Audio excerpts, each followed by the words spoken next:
Здравствуйте всем, привет всем! Сегодня будет туториал, как правильно разводить костер. Многие люди это делать не умеют. Сегодня Никитий покажет мастер-класс. Так, первый этап. Берем бересту и сухой хворост.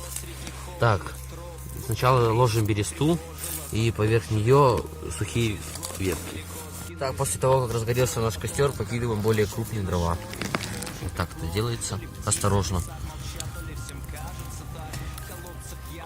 Опа. Все. И пусть дальше разгорается, потом переходя более крупным. Развели костерчик, и наше видео подходит к завершению. Ну вот мы как бы развели костер. Мы в этом деле не очень опытные, мы начинающие. Там пытаемся, новое узнаем.